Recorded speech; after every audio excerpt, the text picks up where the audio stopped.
Baghdad के शहर में, जहां सड़कें मार्बल से बनी हुई थीं, एक घर से चीखों की आवाजें आ रही थीं।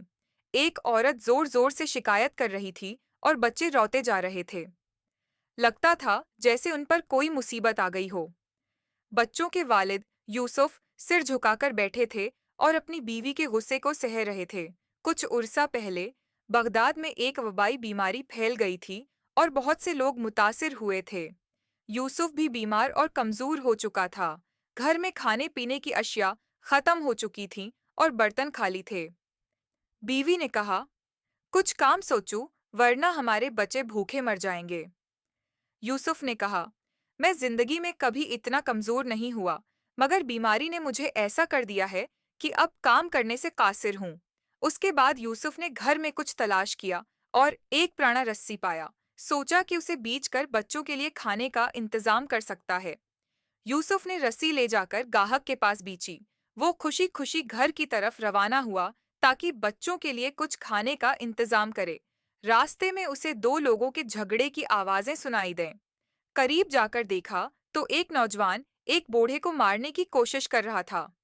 यूसुफ ने कहा, अय नौजवान, ये बूढ़ा तुम्हारे वालिद की तरह है, उसके साथ ऐसा क्यों कर रहे हो?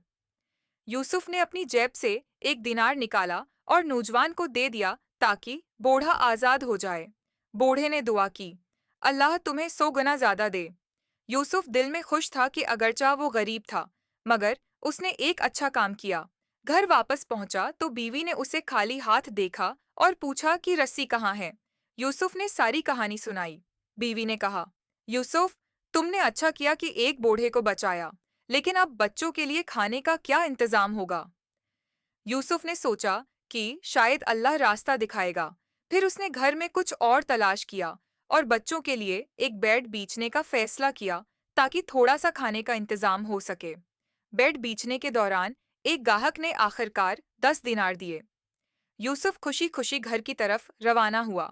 रास्ते में एक बूढ़ी औरत अपने बेटे को लेकर दरख्त के नीचे खड़ी थी और कह रही थी कि उसे डॉक्टर के पास ले जाना है, मगर पैसे नहीं हैं। यूसुफ ने अपनी आखिरी 3 दिनार निकालकर औरत को दे दिए ताकि वो अपने बेटे का इलाज करवा सके।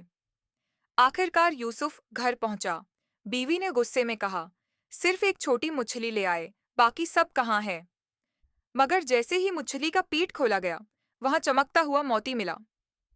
यूसुफ खुशी से चीख उठा। ये मोती कीमती था और उसे बेचकर यूसुफ ने घर के लिए बड़ी दौलत हासिल की।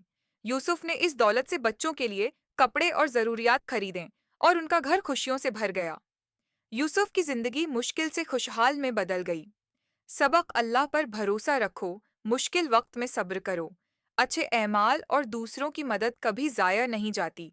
सब्र और भरोसे से अल्लाह मुश्किलात आसान कर देता है। कभी भी हिम्मत मत हारो, अल्लाह कभी भी मोमिन को तुन्हा नहीं छोड़ता।